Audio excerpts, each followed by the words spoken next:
When FBI agent Earl Pitts was arrested by his fellow agents and charged with selling secrets to the Soviets, it sent shockwaves through the country's top law enforcement agency.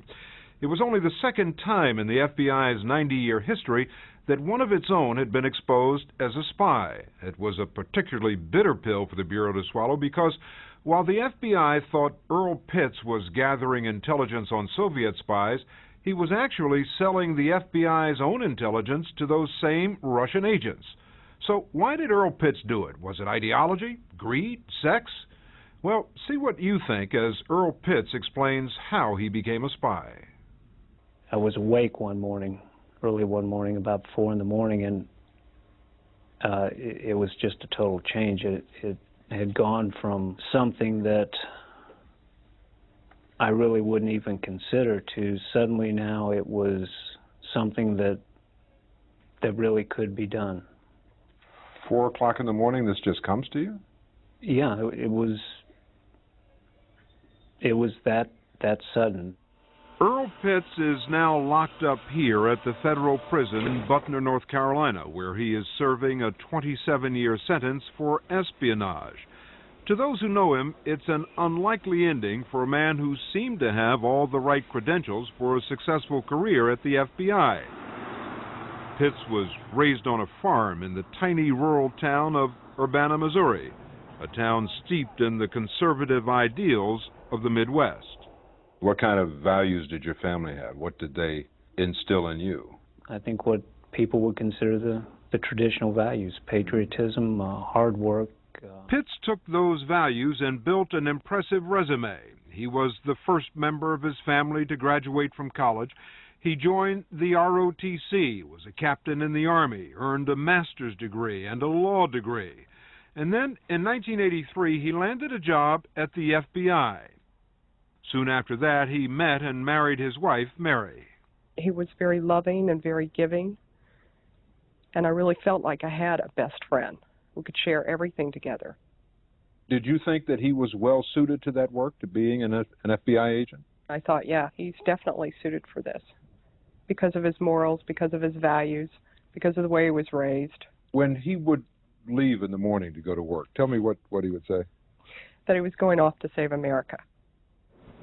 But then, in 1987, the story of Earl Pitts veered sharply off course. Why?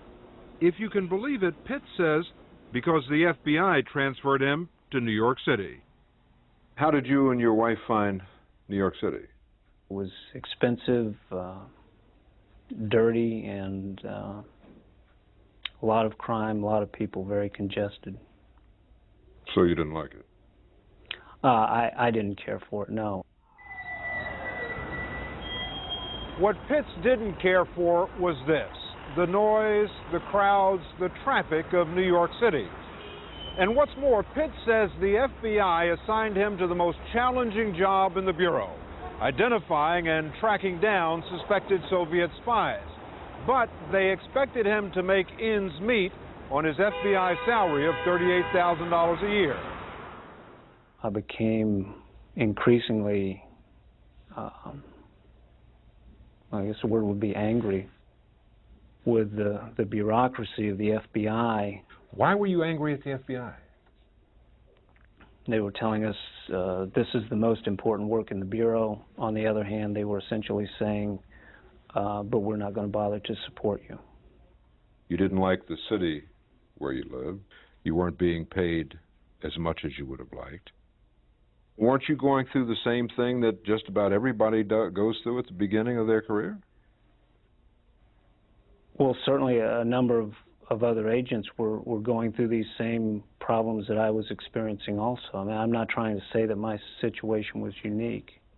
You decided you had to take some action. What did you decide to do? Well, eventually I took steps to get in contact with a KGB officer. What pushed you over that line? It just seemed like a natural progression of things. Wait a minute. A natural progression. Look at the way you were raised. Look at your background, ROTC, in the military, and law school with the FBI. It's a natural progression to sell your country's secrets to the Soviet Union? It didn't strike me as unusual at that time. It didn't strike me as something to question. Was it that you decided that this was a way to get back at the FBI? I think that was probably a big part of it. To get back at the FBI for transferring him to New York, Earl Pitts wrote a letter to a diplomat in the Soviet mission offering information. And he enclosed one page from a classified FBI document to show that he meant business. It was here on the second floor of the New York Public Library that diplomat introduced Pitts to a high-ranking KGB agent who would become his handler. And for the next 5 years, Pitts sold just about everything that came across his desk to the KGB. Tom Picard is head of the criminal division at the FBI. There's nothing worse you can do than betray your friends. And Earl betrayed us. He betrayed his co-workers. He betrayed the entire FBI. Did he do damage to the FBI's counterintelligence operations? Absolutely. He did it by giving the Soviets inside information on the FBI's counterintelligence activities, even after the FBI transferred him out of New York to Washington. One of the documents he turned over was a secret FBI list of known KGB spies operating in the United States. How did he get away with it? I mean, here's a guy surrounded by other agents working in counterintelligence, and nobody knew what he was doing. He was good at it. He learned his lessons well about how to avoid detection. He did not walk up and down the hallways and try to pick up the trash or try to rifle through computer systems or anything like that. For all the risks involved, you'd think Pitts would have demanded a lot of money, but he didn't. The Soviets paid him less than $130,000 in cash, and although they told Pitts there was another $100,000 set aside for him in a bank account in Moscow, he never saw any of that. What did he do with the money that he was paid? He squandered it on lunches, meals, small vacations and things like that. He didn't have lobster every night.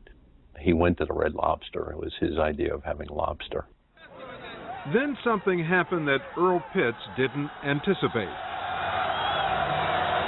The Soviet Union collapsed, the Cold War ended, and that Russian diplomat he first contacted back in 1987, well, he didn't want to go back home. He was now looking for a green card, a government permit to live and work in the United States.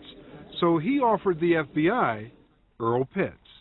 He told us that an American FBI agent had volunteered to the Russian service in '87. Acting on that tip, the FBI launched a full-scale investigation, and in August of '95 began what the Bureau calls a false flag operation. That's an effort we use in the intelligence area where we have one of our agents pretend to represent another country and in effect pretend to fly the colors of another flag, just as ships did back in the 19th century. To try to fool the other guy. Right, which is what happened with Earl. He thought he was actually dealing with the Russians. And one day a Russian showed up unannounced on Pitt's doorstep. It was his original Soviet contact, the diplomat who, unbeknownst to Pitts, had tipped off the FBI and was now working for them. Mary Pitts was stunned by her husband's reaction to the man at the door. He was in a total panic. He was sweating profusely. He was pale. He was someone I'd never seen before. I had never seen him in a state anywhere close to that. What did he say about this guy? He said he was a real estate agent that wanted to list the house. That was a story she didn't believe. So Mary Pitts searched Earl's home office and found a letter he had written to his Soviet handlers. For 2 days, she anguished over what to do. She finally decided to bring the letter to the FBI. There was something drastically wrong, and he just wasn't telling me what it was. That was clear. If he was involved in anything illegal, couldn't live with that. Was it a big step for you? Yes, I knew that he would be totally devastated that I could go behind his back to someone else. And at that point, I realized my marriage was going to be over one way or the other. Of course, when Mary Pitts went to the FBI, they already knew about her husband. He had taken the bait, and his handlers, the men he thought were Russian agents, were really undercover FBI agents. Over the next 16 months, they tracked his every move and recorded them on videotape. Here, Pitts is making a drop he thinks is for the Russians. He willingly gave them anything they asked for, including a specially equipped telephone receiver for intercepting communications. He gave them keys to get into the FBI Academy at Quantico and personal data on other FBI agents he thought the Russians might be able to recruit as spies. They were also recording soon after Pitts had received a payment from the FBI undercover agent. He sat there and counted the money? Yeah. Sat there and counted it out, put it in individual envelopes. What was the reaction when you saw that? It was just devastating to us when we watched that. We always held out a glimmer of hope that it couldn't have happened. It just didn't happen to us. But when he counted that money out, there was no doubt. Earl Pitts was arrested, pled guilty to espionage, and the judge, unconvinced by his efforts to explain himself, sentenced Pitts to 3 more years than the prosecution had asked. Do you understand why he became a spy? Do you understand why he did it? No. All the times we spent with him, he could never explain it. I don't think he can explain why he did it. He said he was determined to stop the downward slide of his life and to teach the FBI a lesson, so he became a spy. Does that make sense to you? I think that's a pretty horrible way to teach the FBI a lesson. The best thing to do if you're unhappy in your job is to leave it. Can you ever forgive him for what he's done to himself, to you, to his family? No. He can never justify this. Mary Pitts has filed for a divorce. Earl Pitts has been in prison now for a year. He's had a lot of time to think about what he did. If you could change anything, what would it be? I wouldn't have gone to New York.